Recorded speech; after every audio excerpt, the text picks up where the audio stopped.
Friends, families, today we're going to do a lesson on bar chords.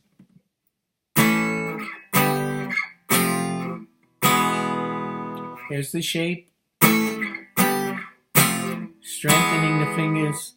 If you notice, my thumb is in the back today. Putting the pressure on the back of the guitar, getting a nice crisp sound on the barring of the front finger here.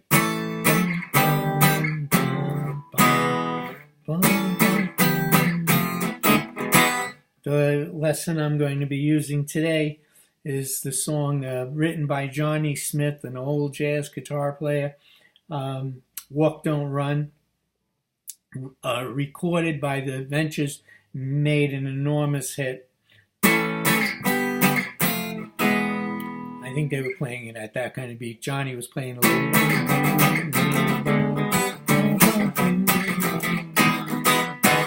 And the melody line was, of course.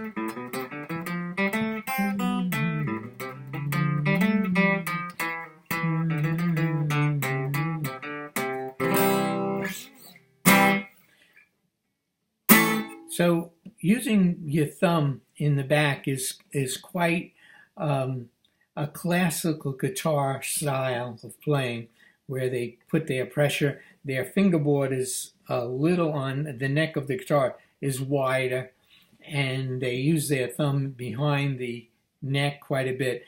Many times you're going to see me playing with my thumb over the top, and without realizing it, without even trying, but I know I'm getting that little bass sound in there by doing that.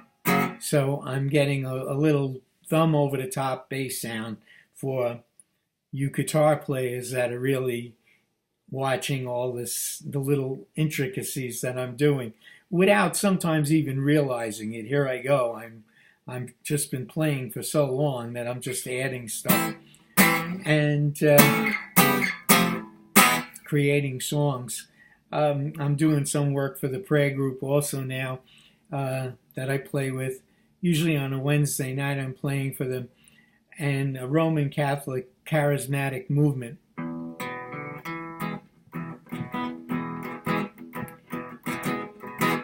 So I'm trying to get their energy up and playing a lot of traditional Christian songs. But yet when you go into a Baptist church, they're playing more of this type of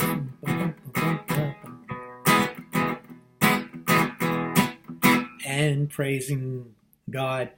Well, we have a leader who keeps insisting that the group gets more energy and builds themselves up. So I'm working on a few songs to do that, and that'll be another lesson. But right now, let's get back to this bar.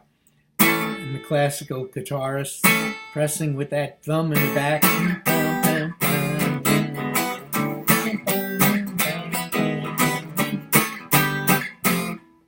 Yeah, you need that thumb in the back, giving the strength to these fingers in the front here, so you can get that nice, strong,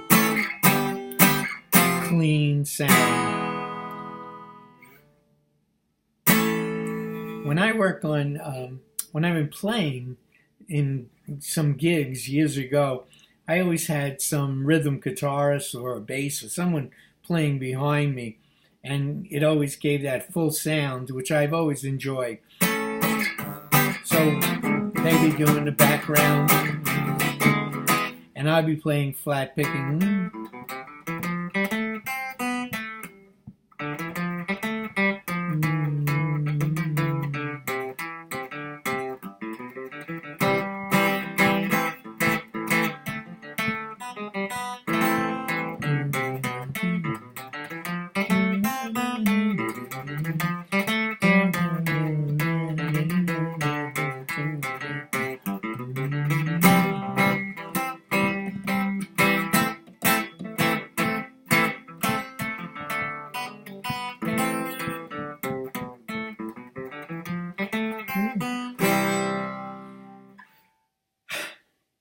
Love that. Good tune. Good tune.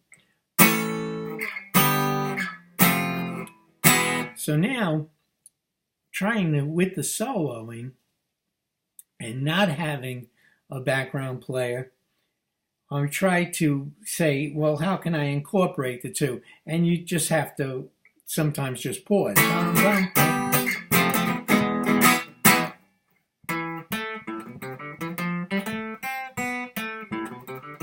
See, that pause was in there.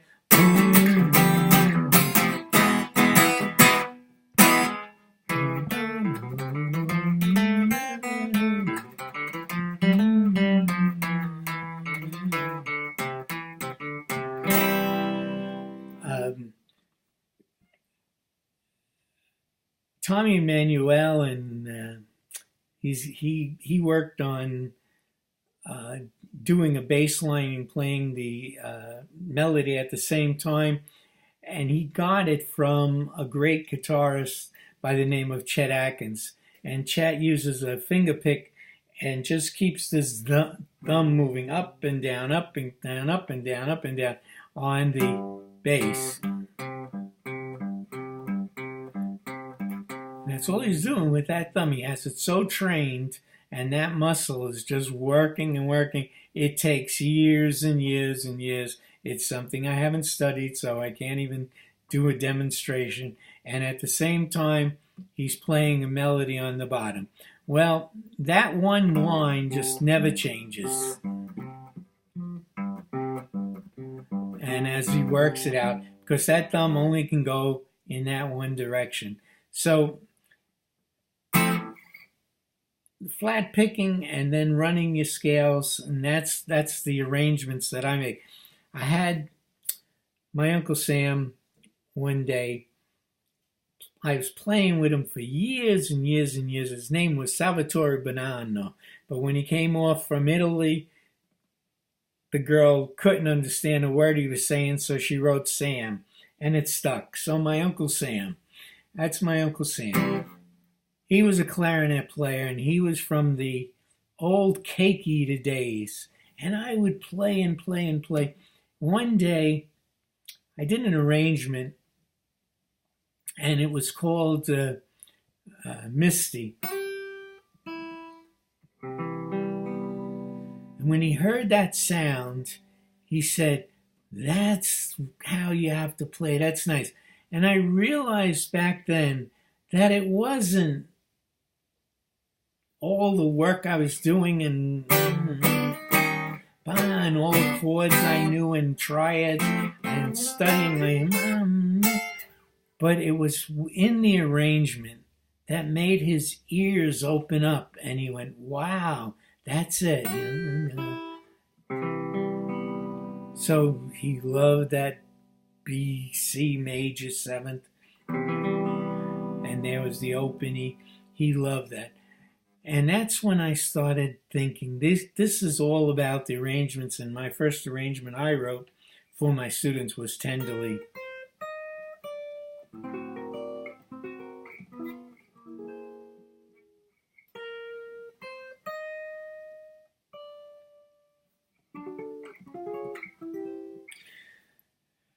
And knowing that, and just doing runs and working around it, that's how I started doing soloing.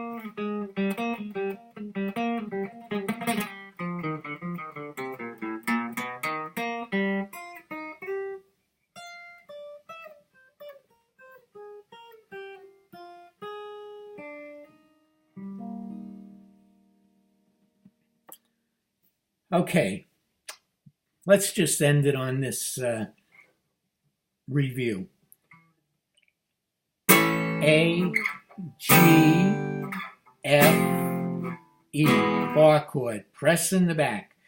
A, G, F, E, and get the rhythm going. 1, 2, 3, 4, 1, 2, 3.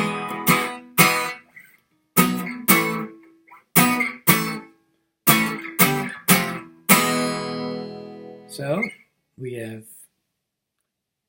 A, G, F, E. We can come up B, C, D, B, C, D.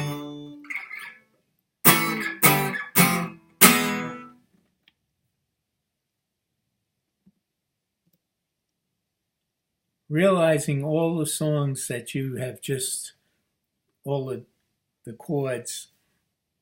Sorry about that. The computer went off for a second there.